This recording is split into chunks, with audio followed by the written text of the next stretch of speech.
The following is a Nightfall Media production. For more information, check out nightfallmedia.io.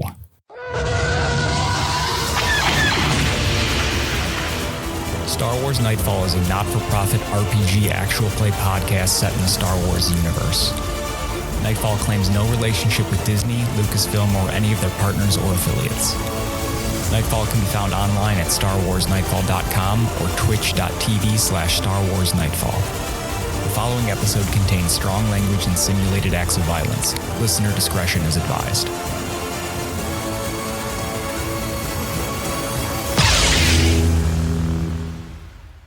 May the Force be with you.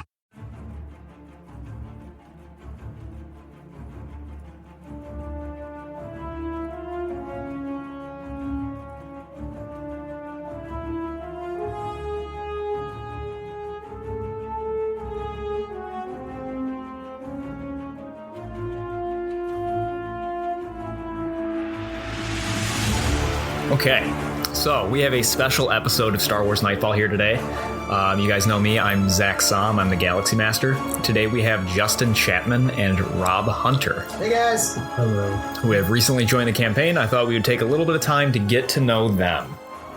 So, first question, real easy. Talk to me about the first time you experienced Star Wars. Ooh. God, so I had an older brother and I was raised in a family. My dad was a big Star Wars fan, anything science fiction. He was a big Trekkie. I was honestly raised not understanding why those two people didn't get along, because that's just ridiculous. Like, enjoy it all. But, no, I'm trying to think. I had to watch them all. It was like when they announced episode 1 was coming out, and I had seen like bits and pieces. Yeah. But that was my first like real memory of Star Wars would be sitting down and like watching them in the correct order, 4, 5, 6. And then episode 1 came out and I had so many questions. Still do, by the way, Lucas. But no, I honestly, to everyone out there, I think Star Wars, at least when it started, was the perfect example of clean storytelling. And I feel like we got so convoluted since then. Yeah, I could see that. Like back then, like you'd have maybe what? Let's break down New Hope. You have the A storyline. Yep. B storyline would be what? Princess Leia that you clip to? I think that's it. I think the B is maybe Obi-Wan and Vader. That's like the room next to the A storyline. I know, but you know what I mean? Like they're really, they tell a story and they do it well. They don't stop and explain everything. You can just enjoy it. And that was like, I honestly think that opened me up to so much like D&D, because it's like, hey, here's some amazing tale that'll leave you with questions. Some will answer, some we leave to your imagination. Yeah. I have a similar experience. I had an older brother. I liked the originals. And kind of like you when the Phantom Menace was about to come out. I like rewatched it. You're my age, right? I think so. Yeah. I just turned 35. You got like a couple years on me, but yeah, same difference. Oh. Yeah. Yeah, but yeah. You're way less mature, if that matters. I'm way less. I don't know how to take that, but it's a compliment. I promise you. I'm like 90. I don't know how it happened. 90, but yeah, I watched them all. Then watched the new better ones, and then. Did you enjoy Phantom Menace the first time, like being a kid even? Yeah, I think so. I think I did too. Yeah. It's so hard to look back. I do remember afterwards being super confused because like it's the scroll calls them Jedi Knights and then it's just like one's not a Jedi Knight. And that was the only thing that really rubbed me the wrong way. That night, I think that's because I was too stupid for any of the Trade Federation thing to really be like... Oh, it completely went over my head until I was like in my 20s. Yeah. Which I think would have been fine if they just did a little, like the Senate stuff trying to explain it. Was the second one Attack of the Clones? Yeah. They had a lot of Trade Federation in that. And actually... Yeah, it's all that Senate stuff. I think they felt the need to set up the Senate before we got to actually see the Senate. But like you never imagine in A New Hope if you're clipping to the rebellion, it would have made no sense. It would have been like, why do I care about the politics? No, they saved it for when it was relevant. Right. Yeah. But yeah. But yeah, I liked Phantom Menace when it first came out. I liked the whole fight scene at the end. My neighborhood, it was all kids within like 4 or 5 years of each other. And all of us went out and bought a lightsaber And it was like, I can't believe no one got hit by a car. There was just like 30 kids running around. It was like half Darth Mauls and it was like blues and greens. And I felt like that went on for days. Like you get home from school and you're just like, I gotta get to my house and drop my backpack off so I can go drop Darth Maul. Okay, here's a question then. Which lightsaber? Which lightsaber? Yeah. Like what color? Or blue, what green, or like when that era came out. Okay. Did you want the blue lightsaber, the green lightsaber, the Darth Maul? It's Darth Maul.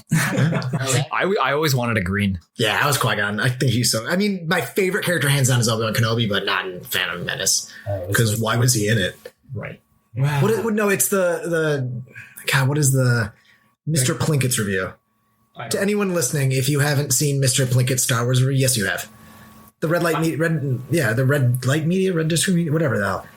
It's that guy that sounds like this and makes fun of. What? Are you kidding me? I swear to God, I have no idea what you're talking about. Oh my God, we're watching that after this, hands down. It'll change your life. But he it's like a spoof making fun of it, but he does it as a character. It's amazing. But there's a comment where he's like, I may think it's that. I know it's that guy that said it, but he pretty much points out that they should have combined Qui-Gon Jinn and Obi-Wan Kenobi into one character called Obi-Wan Kenobi. Because wouldn't that have been a great chance for Obi-Wan and Anakin to get to know each other so you don't have that like face fucked conversation in the elevator where he's like, here viewer, accept our relationship in an elevator ride before we get to the top. So Dave Filoni broke it down a couple of weeks ago. No way. And it was basically... He was justifying that scene? He was justifying that scene. Or not that, maybe not that scene, but take it back. You've done good work. He was justifying that Qui-Gon died and Qui-Gon and Obi-Wan had to be separate characters. I could justify Qui-Gon being there, but Qui-Gon should have stayed on the ship on Tatooine and Obi-Wan could have bonded with Anakin. Yeah. That's I think, the argument. Okay, we could have done that. No, I totally agree. I think Qui-Gon's awesome. Honestly, if you haven't seen Tales of the Jedi, check it out. It's a sweet origin story. Filoni was saying basically that Qui-Gon had to die because Qui-Gon was the influence that Anakin needed. The Duel of the Fates was not the fight between Obi-Wan and Maul. It was the fight between Qui-Gon and Maul. And because Qui-Gon lost, the Duel of the Fates was lost, and that's what sealed Anakin going to the dark side. Oh. If Qui-Gon had survived that fight, Anakin wouldn't have fallen because Qui-Gon would have been the mentor Anakin needed. Obi-Wan wasn't ready. It's pretty... That's a pretty good point. I still stand by the fact that you should have established a relationship between Obi-Wan and Anakin. Yeah. Instead, you have that horrible Attack of the Clones scene where he's just like, yes, we're really good friends. Remember that Gundark nest? Right. And it's like, no, none of us remember that, but we accept it. And then 20 minutes later, we're like, I don't think they like each other. No, I think they were in a Gundark nest once. They must like each other. You know what Gundark nest is slang for? What is it? No, me neither. I was just hoping you knew. That's not a literal thing, right? It's absolutely a literal thing. Oh, I thought it was a euphemism. No. Like, what is it? Come on, those guys. Gundarks? They're in that. Oh, they were in the Gundark nest together. They're in that one game. They're in the New Republic, the MMO. Gundarks. Oh, yeah. It's some big monster. They're like a pterodactyl looking thing, I think. If that's what I got in my head. I think so. Yeah. Yeah, so there's that. Okay. Yeah. So, you guys were both in the campaign that happened like a decade ago. Oh, gee. Yeah. Why don't you talk about the characters you guys played in that campaign and how that campaign has had an influence both on you as a storyteller and as a TTRPG player? So please, Justin, would you begin, because you have one of the greatest characters out of any Dungeons and Dragons or role-playing game campaign that I've played. I still tell stories. Like when I'm starting a new adventure group, I tell stories about like your creepy, almost method-esque portrayal of him. He was amazing. And as a cameo that you guys might have missed. He's actually is like my first D&D character ever made. Really? Yeah, because I never played. You were new to... I probably knew that at some point, but that's insane. Yeah. And so Yotan Nexus. Yes, the legend, the man, the myth, the legend. The man. I'm just a drunken pilot that doesn't remember the Clone Wars. Oh my God. You just commanded a scene. You were... I don't even want to compare you to anything because it really wasn't an homage of anything, but you had that like indescribable Jack Sparrow thing where if you did something awesome, it was so cool. And if you fucked up, it was so cool. Like no matter what happened, you were just so captivating cinematically. You had an ability to take control of a scene in a way I'd never seen. Yeah, I seriously. My favorite moment is us crashing the Star Destroyer. Oh my God, that was great. Because, so background, I'm sure I'm missing some of the details. We're all aboard an Imperial Star Destroyer, and we're not Imperial. We are like trying to get off of it. And did you crash into it? You crashed into another one, or did you crash into the ground? That's yeah. So we're all like leaving, and I don't know if we sidetracked to the bridge for something, or I think the final fight against like the commander of the Star Destroyer was on the bridge. Yeah. So then we're all preparing to leave, and we turn, and Yotan's just like clicking his seatbelt and sitting down, and we're like, "What are you doing? You can't steal this thing. Like, we can't fly it, and it's full of." And as we are trying to figure out what he's doing, he just presses down on all the controls, and it just slow tilts, and we're like, "Genius, absolute genius." I don't know how we escaped.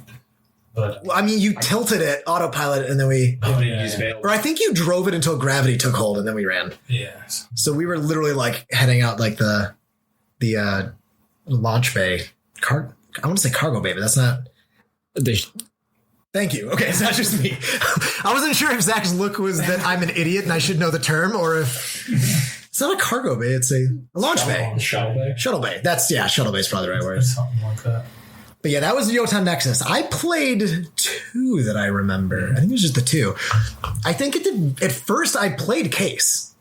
So there was that first mini campaign. There was a campaign before the campaign. Yeah, so at the time, spoilers if you're not caught up on the campaign so far, go back and catch up because there are spoilers here. At least up to episode 13. I don't know. I feel like we might have mentioned it in 14 in our banter. But either way, don't watch 14 without 13. And if you get to 13, you're probably safe in the spoilers. But Case Baradin at the time was nothing like the Inquisitor that we met in the last couple episodes. He originally had a similar storyline where he started out as a Jedi, but at the time he just didn't take to it, or he had a problem with their kind of almost like cult-like taking kids kind of thing. Yeah. And he ended up leaving the Order of his own accord and tried to travel and make his way around the galaxy, and he had been trained since a child to pretty much be a defender and soldier. So he ended up joining up in the Republic Army, and that was shortly before the clones showed up and made him almost obsolete. And at that iteration of him, he was like an officer or something, because I'm kind of modeling like Yularen. I took like the noble class and Jedi combination. Yeah. And I was all about using like force tricks and like controlling the battlefield from the back. And that campaign fizzled out. No, I think we ended it. No, we've fizzled out, but it was maybe 10 sessions in. Like, it was longer than most sessions that fizzle, or most campaigns that do fizzle out. And so when we jumped back up, is that when I switched, or did I start back up with Case? No, I think you started with Guan Yu. Yeah. So a character that secretly we've all been hoping Zakk crosses paths with. And I'm not going to lie, me making my new character as a doctor was definitely propaganda to hopefully maybe see Professor Dr. Guan Yu one day. That was BFF's version. He couldn't remember which Mr. was Dr. Professor. Mr. Dr. Professor Guan Yu. And Guan Yu was, I think I did start as, because he was pivotal in the storyline. Yes. Because we started out with, which if I describe to you now would hauntingly sound familiar to Bad Batch almost. But oh my God. So I'm sorry to interrupt. No, when we were always suspected foul play there. When we were preparing this podcast, I went to Peyton and Rich originally. I was like, this is kind of the idea I'm thinking about. And they're like, cool, we're on board. Sign us up. And I went home that weekend and I was like, I'm going to do a little bit more research. I haven't, quite been as involved in Star Wars as I had in the past. So I went and watched The Bad Batch. And I watched like the first 2 episodes, and I texted Peyton and Rich. I was like, we have to completely replan everything we had for the prologue, because that's what I wanted to do. Yeah, I mean, it's so basically the adventure hook was similar. I think we played like a couple sessions before 66 happened, though, didn't we? That was the pre-campaign. And we knew going into the pre-campaign that it was going to end at Order 66. Any campaign with clones in it, you know where it's going. Yeah. So we played, and we were Sigma Squad, and we went on these little missions for Jedi Master Minato, very similar to all that. Susie was not a character. That was pretty much, I don't even know if Kyle was there at that point. No. Yeah, because you were Silicon. Yep. But we were all playing clones, and then when Order 66 happened, there was like various reasons. I think Soliak God was said to be like the first clone, so he didn't have that inhibitor chip. And part of the storyline was that one of these Kaminoans, who was Mr. Professor Dr. Guan Yu, was not one to conform to the typical Kaminoan, that like Vulcan demeanor that you see in all the movies, which I honestly don't know if that's me just wanting to take liberty with the character or if I just didn't do my research on how Kaminoans behave. I don't think there was a ton of media other than the movie Attack of the Clones about the Kaminoans. So Guan Yu is literally just an old crotchety man that complains and moans about everything. And it was part of his research that he was opposed to like brainwashing the clones. So I think that played into him helping us get rid of them. And then Order 66 happened and we pretty much had the Bad Batch. I think what happened was back when we played, the inhibitor chips weren't a thing. Oh. Like that was not part of canon. And it was kind of insinuated that they were all they were genetically manipulated to be easier to convince. That sounds about right. And that Soliak and I think one other guy in the campaign weren't like that. They were just pure clones of Jango Fett. Yeah. And that was Soliak. So when Order 66 came around and they had to make that choice, like half the group was like, no, this is what we do. We kill the Jedi. We listen to our orders. And the other half were like, these guys have been on our side for 3 years now. We're not going to fucking turn on them. Yeah. Which, not even saying that Bad Batch stole anything, because I feel like anyone setting a campaign in the Clone Wars being clones, you totally want to go through Order 66 and find a way to resist it. Right. But also, we just want our royalties. I'm just kidding. No, it was a hell of a campaign. But I don't remember when we added in Case again. So what happened was, as we're playing this campaign, we're a while in there. We're like 15 sessions in.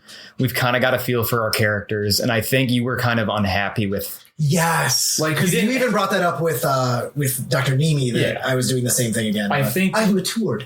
When it came to Guan Yu, you weren't happy with how he was developing. Like you got 3 or 4 levels in. You're like, I don't really like this build. And I don't think I can correct it.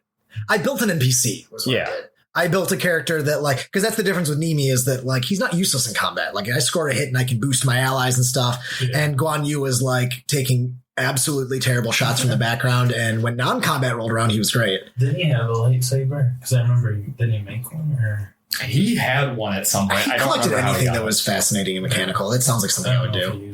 If I had one, it was probably like a Shoto that I used as a tool more than anything. I don't remember.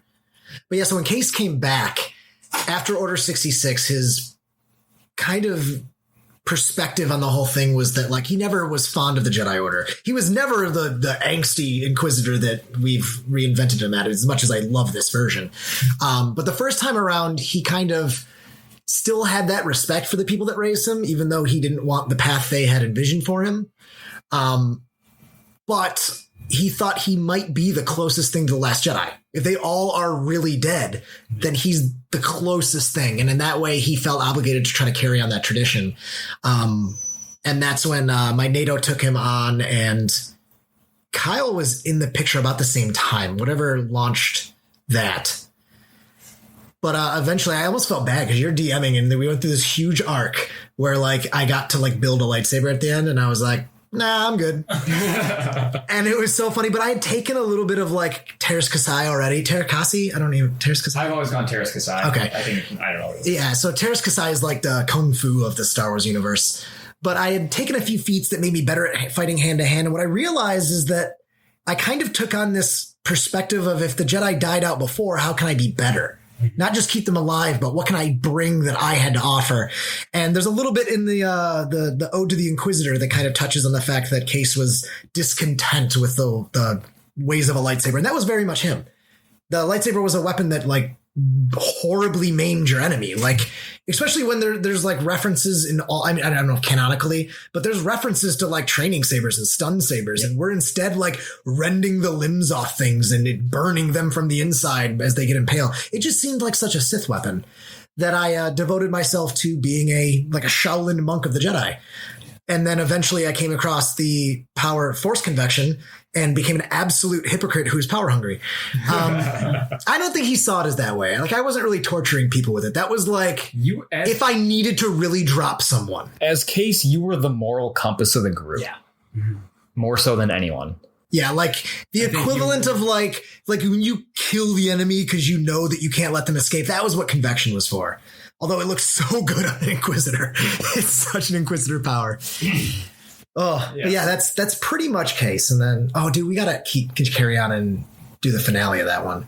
What do you mean? The fight at the end. Against the Emperor? Yes. We all are frozen, right? Not all of us. Not all of you. Yeah, so I'm just jumping into it because it was like Case's proudest moment. I also have a tendency to make like martyr characters where I develop a character and then I start looking ahead to try to finish the character arc. Yeah. But when I'm often a DM. So when I'm a player, I get too focused on the narrative. And the only way I can really take control of my own narrative is to like recklessly kill myself in a scene where I know it'll have weight because I don't know what's around the corner. So although I stand by it, I think it was one of my favorite scenes. We're fighting and I imagine it was a little bit of Dungeon Master Mercy that as we're getting our absolute asses handed to us, the Emperor brought forth like a bunch of carbon freezing chambers to pretty much allow us the chance to surrender. Yeah. And my only assumption is that he would parade us around as trophies of what happens to people that form an insurrection or rebellion. That's probably a better word. But our whole group jumped on it. Like, I'm sure, I don't even remember, what was Yotan's reaction? I'm sure you were like first one in. He probably said, well, I guess there's no other choice. Of course, as Yotan Nexus, there's no chance you're not getting out of there. Right. Like, you just are. So Kyle and Case refused, and they kept fighting. Yeah. And knowing that we were not going to make it, Case force pushed Kyle into it and told him that the Jedi had to survive. And then I went down fighting kind of like a bitch, but... You got wrecked. I got destroyed, but... It was a hero's death. The campaign ended with everyone being frozen in carbonite except for you. And my intention was that everyone that was frozen in carbonite would come back as an NPC or as a player in a sequel campaign that we never did. But I will say, my thought process wasn't just to kill off the character. It was that if there's any means to become a Force ghost. No, for real though. Like, you guys were frozen in carbonite. At least I could watch the galaxy. Yeah. And when you thaw out, I would be there like I had all this time to master this Force spot. Qui-Gon did that in 20 years? Yep. No. Was it 2 movies, 40? 10. 10 years? Yeah. Okay. He shows up at the end of the Obi-Wan series. Oh, I guess 10, 20-ish. 20. It's like 17, but yeah. Yeah, I just assumed that. It's like 20 symmetrical. years. But yeah, so I was planning on keeping an eye on the galaxy. So when you showed up, I could be like, there's this happening, there's that happening, there's this happening. And we never got that far. No. But Case is back now. Case is back now. And so when we did the prologue episode, we recorded everything as it was, and I was working on it the next 2 days, just editing it down. And I had come up with the Inquisitor before I determined who it was. Oh, really? Yeah. So he got that role by being left behind. Yes. Beautiful. And I was so excited that I texted everybody in the group, but I was like, I finished editing it. I was like, guys, I think Case has to be the Inquisitor. And they're like, oh no, it makes so much sense. I was like, he's a guy that didn't finish his training in the Force. He has a bone to, what the fuck's the phrase? He's a bone to pick. He's got a bone to pick with the group that left him behind, and he was left behind. Like, Palpatine's going to find him. He's absolutely going to become the Inquisitor. Yeah. And I hate it because that was so far from the intention of the original version of Case. But at the same time, it worked perfectly for this story. Oh, absolutely. No, honestly, I think that's the perfect, because the convection makes so much sense. And that's still when the first fight with the Inquisitor, because I was still just a viewer at the time. I think by the time we had gotten to the first fight with the Inquisitor, we're like, yeah, it's Case. Yeah. Well, he lit up his fist when he was killing Redar. Yeah. Yeah. He lit up his fist. I was like, I really hope Rob listens to this. Yeah. I was swerving in the freeway in my car as I screamed. Yeah. No, that was awesome. Okay. So what is it about a TTRPG as a storytelling medium that you enjoy? Stay with us. We'll be right back.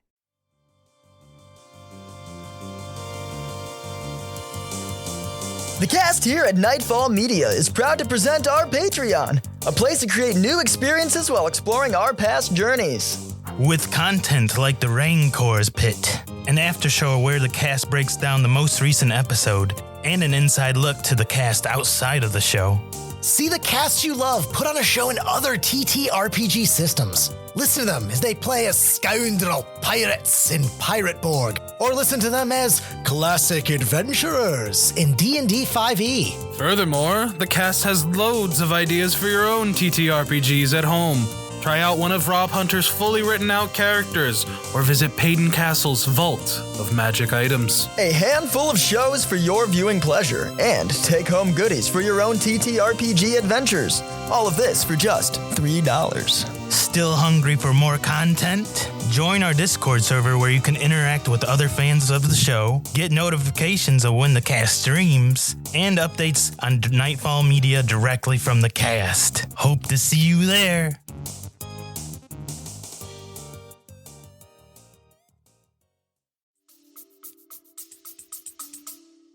What I like? Oh, that's a good question. I like the choices you have. Mm-hmm. There's so many choices that you can make. Like, I also like the how much detail you can put into it. Like, I guess it depends on your DM or whatever, but like, you can just like have like a huge world with everything that your mind can think of. I don't know. Even if we're like in the Star Wars universe where like a lot of the stuff's already there for you, I feel like you still have like a lot of options you can go through. And it's, I don't know, I think that's probably my favorite part. I mean, I like playing with other people too. Yeah. In a group setting. But yeah, I like all the choices you got. Yeah, that's a tough one. There's so much. I'd say probably my first pull to it was that kind of incredible open world feeling that you can't get from many things, even video game. Like, I mean, my bread and butter is like the Elder Scrolls stuff. There's still a limit. There's still that edge of the map. Mm-hmm. And I think that not even just for entertainment or for fun, but like getting into a game that really challenges your imagination and your creativity is something we're not taught anymore. Yeah. Like, I've played with so many people over the years that sit down for their first time to play, and it's just, what do I do? Yeah. And it's like, well, who are you? Tell me about yourself. And then like, listen to what you're saying. And what would that person do? And they're like, no, I don't understand. Like, do I roll dice? Is there a board? Like, it means sometimes yes and sometimes no. It's just that absolute freedom. And it's also like such an incredible process, because really when you get down to it, what we're doing isn't really a game. It's not so much about winning and losing. And I think that's where a lot of people get so fed up with like a character death being this weird, awkward thing, and DMs getting too lenient about like situations or nudging the dice. But like when a character dies, like think of TV shows. Yeah. If you really go back to some of your favorite TV shows, is my guess, if no characters ever die, it probably sucks. You know what I mean? Like it's so many shows, like especially early on, will kill off a character because an absence of a character can tell such a great narrative. Yeah. But I think we're sitting here on a table and we're all helping tell a story. And like, that's something that goes back to like the roots of humanity. That's like what first brought us together, is coming together, learning language and sharing mythos and things. Around a campfire. Yeah, exactly. Like it's something fundamental in us. And I think not just sharing stories, but being a part of them. And not only that, but being a part of any story you want to tell. Mm-hmm. And that's why, like, I go back to what I was saying earlier about like writing my own character's deaths. It's just like, we all have this part that's just ours. The DM can tell you, you can't do this, you can't do that. But like, at the end of the day, like, you choose where your character goes. You choose what we do. And the stuff that happens is just absolutely incredible. You know what I mean? It's like we're literally sitting around here sharing old war stories of Yotan Nexus crashing a Star Destroyer. Oh, just incredible. Core in the eye. Oh my God. that one needs that one. So the rule of which we still pretty much follow that when you kill something with a crit, don't we? If you kill someone with a crit, you determine like. So when you roll a critical hit and it is the killing blow, it's always been our tradition that you describe how it happens.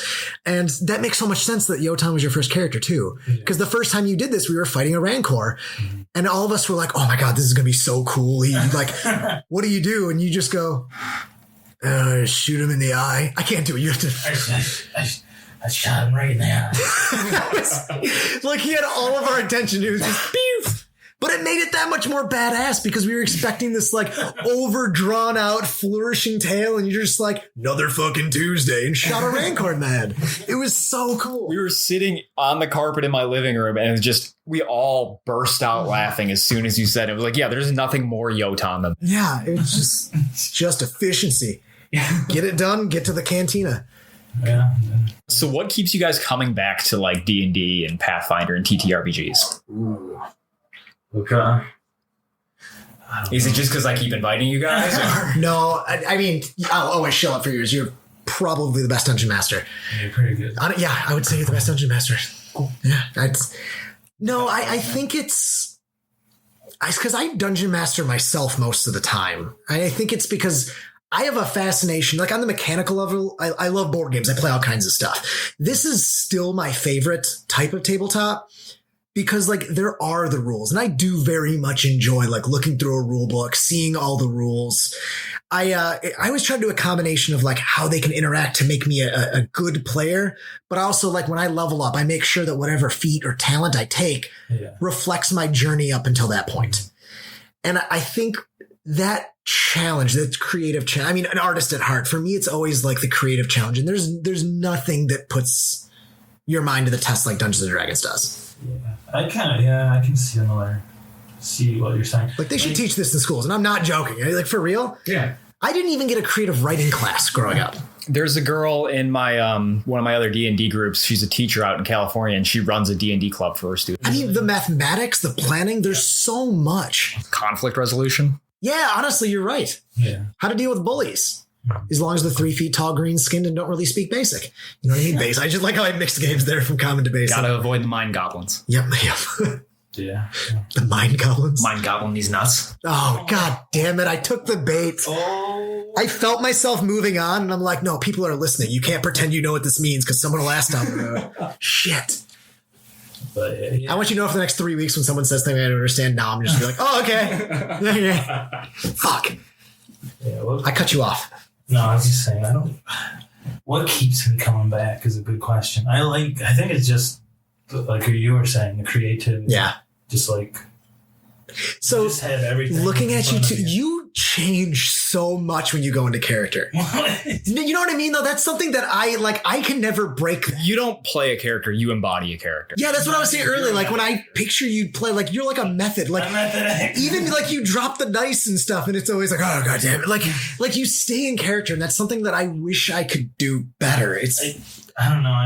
I think people use the term escapism to describe D&D, and I don't think that's fair. Yeah. I think it's just because, like, by that logic, a vacation is escapism, but those are healthy. Like, you need breaks from everything, ourselves included. You know what I mean? We can take a second and not worry about anything. Only thing we have to worry about is a 20-sided dice for the next 5 seconds, right? And it's fun. Yeah, and the turn order.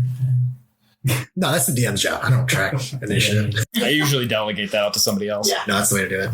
Yeah, but yeah, I like being the characters. Just thinking like, what would I do if I was that character? I just try to like.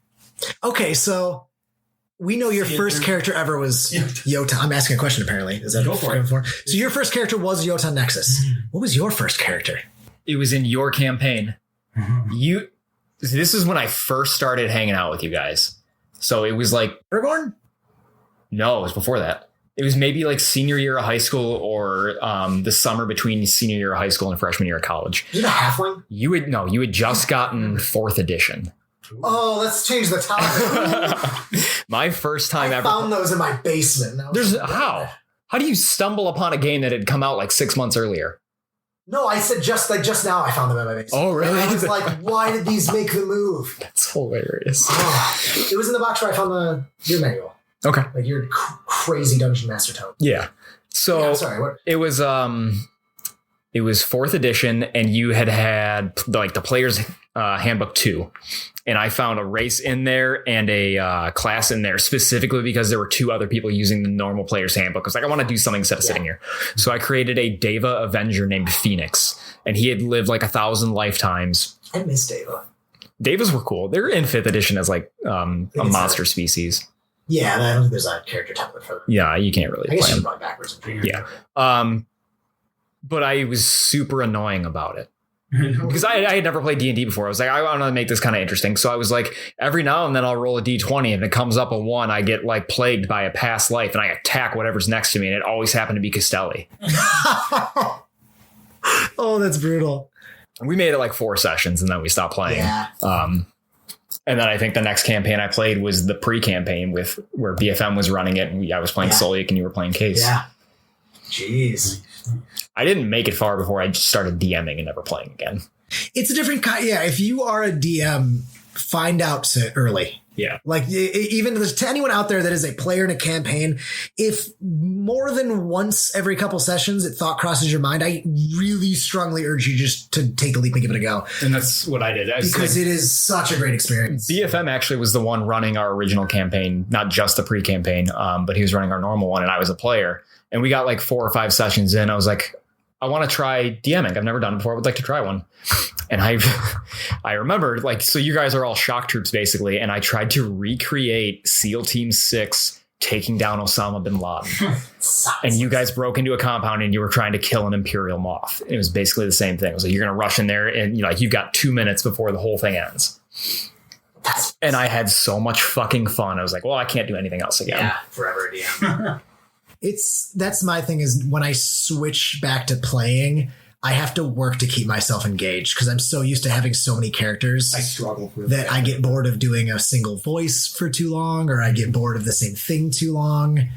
So if you're listening to this out of order and you've already seen like 5 episodes down the road when I run into a room as a surgeon and get my head blown off, you'll know it's because I'm an idiot. Jokes on everyone else. Oh yeah, and even I played. There was a couple kids in my sculpture class that I didn't really know. I think it was the first time actually hanging out with them outside of school, and we hung out a few times. But they were going to play D&D, and I had nothing that day. And in hindsight, my parents never knew where I was. I just went where total latchkey kid. It turned out all right. It turned out okay. But they invited me over to play and I had no idea what it was.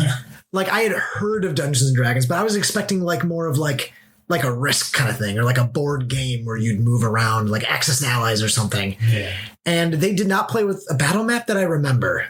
Maybe they did. No, I don't think they played with a battle map, which I think was a great intro.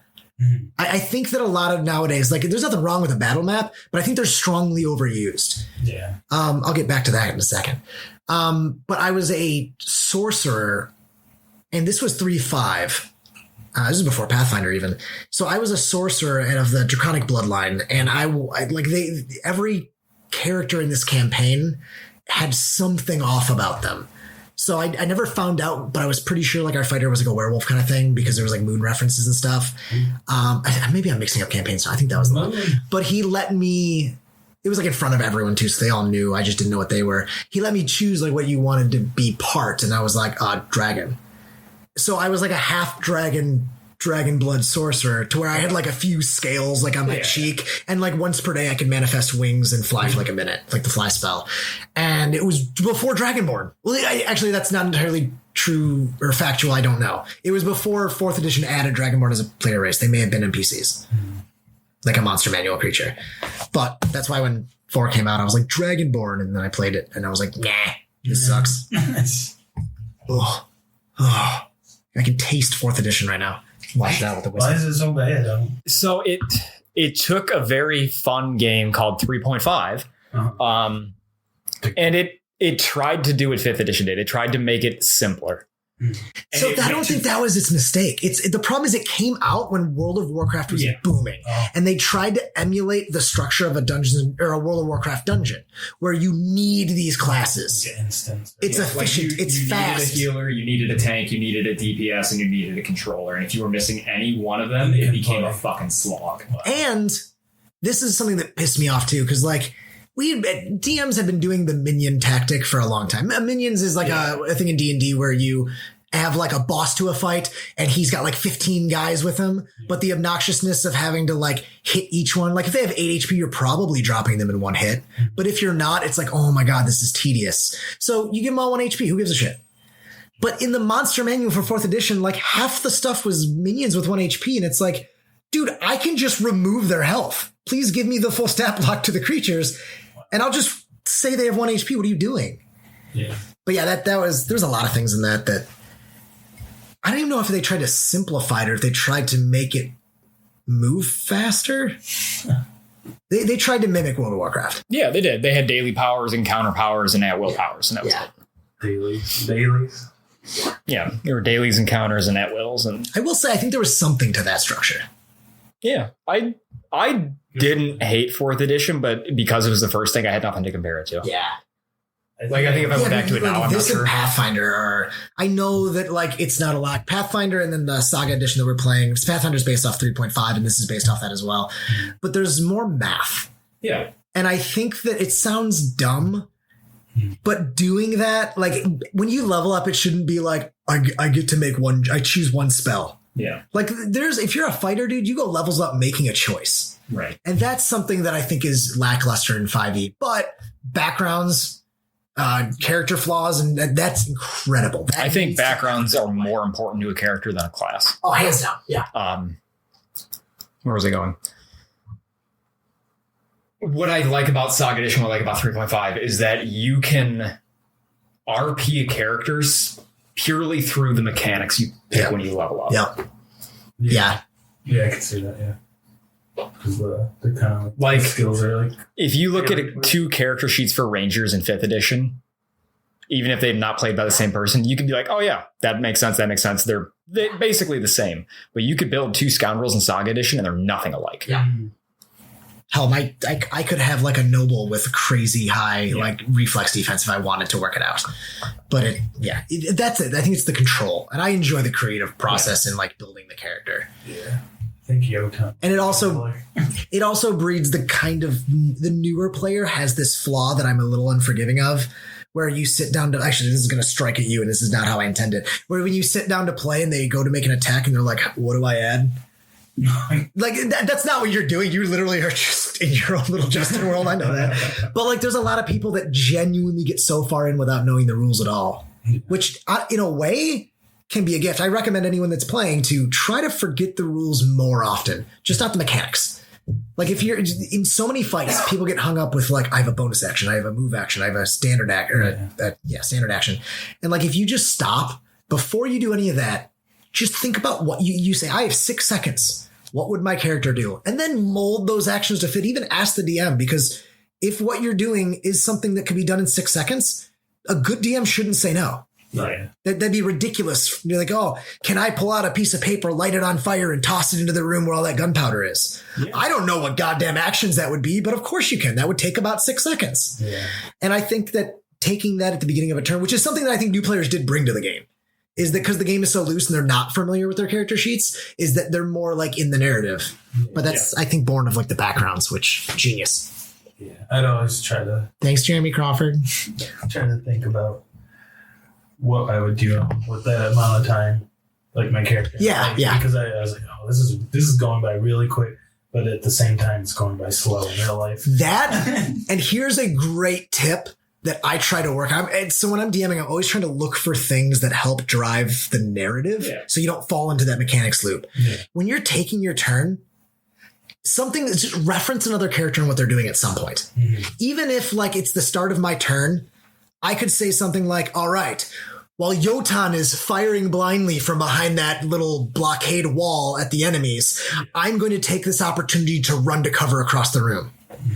Now, typically people would say, I'm going to move over here and I'm going to shoot that guy. Yeah. But all I did was continue, like, think of it like volleyball. Like you set the ball and now it's my turn and I'll spike it. And then the other team's going to set it, like, and it creates such a movie scene. Yeah. Compared to just being like, I'm going to move, I'm going to attach. Oh, for sure. Yeah. Because they're aware, not only did you say what you're doing, but I reiterated what you're doing. And I think it's awesome. So do that more. That's what we do really well, though. That's why I love this group. Right. So we've learned a lot about the two of you. Mm-hmm. Let's learn a little bit about Dr. Nimi. Ooh. A little bit about them. Very well. What is it you wish to know? Tell me about your character. Tell us about your character. Something that's probably not going to come up in the campaign. Oh, I can tell you definitely what I hope you as a DM don't tackle is that Dr. Nimi, being a cybernetic surgeon, has had an obsession with a particular artifact that he's been trying to get his hands on. And it is a cybernetic prosthesis that is the most advanced in the galaxy, by his standards at least. And he desperately wants to obtain it so that he can backwards engineer it and figure out how it works. And that is the dead body of General Grievous. So his word had spread throughout like the galaxy of the Trade Federation's like general that was part machine. I fell in love. Yeah. And I have wanted to. Also, I really want to find a way, like his core drive, I think, is to like obviously help people, but through cybernetics, he wants to find a way to make it better. Because it came from the thought in my mind when I'm looking at the character sheet, and this isn't like me pandering for you to like give me DM rules, but looking at the character sheet, the cybernetic prosthetics, all they do is replace your arm and make you 1 point worse at using the force. Yeah. Which I do get and I think is kind of cool. But like, it's also a metal arm. Like, can we pay triple and get +1 strength or something? You know what I mean? Or like a +1 to athletics if you have cybernetic legs or something. So I think that was a fascination that I had with because Grievous has like the multiple arms. Yeah. Do the I can think of the name. Because the K is Kalish. Do the Kalish have multiple arms? No. So that I only had 2 arms. I think that's where it's born from. Is like anytime you see a cybernetic prosthetic, it's like attached to an arm. Yep. So you imagine those nerve endings hooked to electrodes, send signals to the prosthetic, and move it. But like, does Grievous have extra nerves that weren't being used? Because he can control 2 hands. I need to figure it out. Okay. Because if I can do that, what I want to do is build Susie an arm that splits in half and the lightsaber's hidden in the forearm and shoots out, so he can sneak it in places. Yeah. Not to mention you can't be walking around with a lightsaber in his wrist. It's, as a viewer, it's been driving me goddamn bonkers that he just walks around with his lightsaber all willy-nilly. Dave Grohl's like using it like a fucking propeller hat. Look at me. Oh, I miss Dave. Me too. Let's go back and get him. We're still here. We need him. Yeah, we're going back for him. We're going to go back for him. Okay. All right. Fen really wants back what's missing from his house. Oh, right. It's the...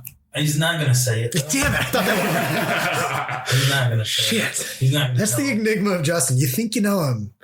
He's not going to I think you're in character. You're like Andy Kaufman. You're just always in character. One day we'll meet the real Justin and be like, oh my God. So different. Oh my God. But yeah, he wants that. So he figures. You got, okay. So everyone here is listening to a podcast about us. You got to give us something about it. Like what it is? No, you don't need to tell us what it is, but like, is Give it us something. something from your family? Is it like something you stole? Give us a breadcrumb. I think these viewers deserve it, right? It could be something stole.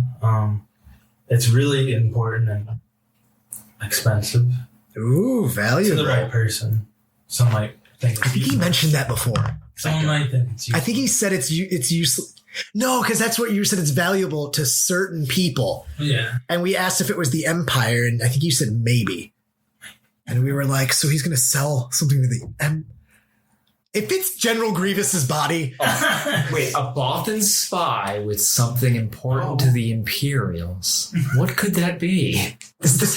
I guess if he has it for a while. I didn't think about that. I'm like, it's too early. It's way too early. But it's gone. It's like 15 years too early. It's gone. Yeah, because it's not. I'm thinking of what it is. Actually, the plans to the partially assembled one. Yeah, it's the plans of the Star. So I'm like, if it was plans of the Death Star, then maybe like it's out there. Like, I mean, it's almost done though. Is it? It's almost done at the end of Revenge of the Sith. The first one, they go and look at it. Yeah. Oh yeah. God, I gotta. No, I don't. I was gonna say I have to rewatch. You can rewatch it. It's okay. Here's the thing. I think you need to watch it like a play. Yeah. Where you can be more lenient of the weird Shakespearean choices that they made. No, I love We were brothers Anakin. Yeah. Like, he's a great actor. What is he doing there? Or Natalie Portman? He's working for Lucas. Probably the greatest actor on the planet. I'm probably biased because I just think she's an incredible person. But that, like, everything she says in that movie, it's just, like, she was surprised she said it. Because at this point, Star Wars is the hottest thing on the planet, and no one's willing to say no to Lucas. Yeah. Like, we could probably use another pass or two on this draft. Do you think there was we're another shooting. take that was breathtaking and they just didn't use it? No, I think you can't get into the emotion of everything when you just work in a blue room. Oh, I didn't. Yeah, that blue fair enough. Or green, or is it always blue? I think it was mostly blue. Whatever. Anyway, what I was going to say is that the way you and I and Justin think about the prequel trilogies is not the way people younger than us do. There are people younger us, like that Gen Z, the generation below us, that like that's their Star Wars and they love it. Yeah. And they hate the new stuff, but the prequels are amazing. It just like there's I interact with them on Twitter promoting this podcast. There are absolute incongruities that I choose to ignore and acknowledge that they're great movies to all the viewers out there that apparently Zakk talks to. They're like, God, we hope Nimi dies soon. That guy's a dick. No, for real. The scroll. I still can't. 2 Jedi Knights. Nope. You made it one sentence in before you fucked everything. Not even one. Why? Like, still to this day, is there an actual answer to why the Trade Federation is blockading trade? I think that's like a clear cutting company chaining themselves to a tree. It makes no sense. It was like Amazon tying themselves to a tree. Right. It was it was like Amazon blockading I don't know, Target and saying you can't sell anything unless we're the ones that get to ship it or move it. But they're not even a shipping. That's what they are. They are. They're a shipping company. And they were allowed to get so big that they were allowed to form their own private army. It's like Amazon had a private army. Okay, I guess that kind of makes sense then. I've never understood that. Or more likely, Tesla uses its AI and creates an army of battle droids. Oh, no. That'd be so cool, though. I'm also like the most subservient person, so when the world gets taken over, I'm like, yeah, sure, robots, it doesn't matter. Like, cool. Like, what do you want me to do? And think about it, if robots take over, it's not like they're going to use us for labor. Robots would be way better at that shit. Yeah. They would abuse themselves way before they would. Oh, we'd be the Matrix. We're just batteries. Yeah. But that's kind of cool. Like, you ever watch The Matrix? Did you ever watch The Matrix and wonder, like, why did you want out? I want in because I have depression. That's it. That was the sense. Yeah, well, I don't want to live my existence.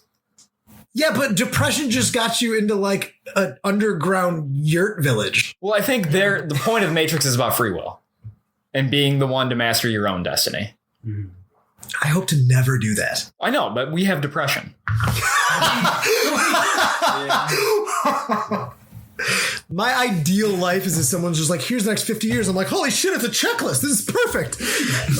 Oh my God. And that person's my wife, by the way. Totally just, yes, ma'am. Right away, ma'am. It worked out for you. I'm efficient. So what keeps Fen around the group?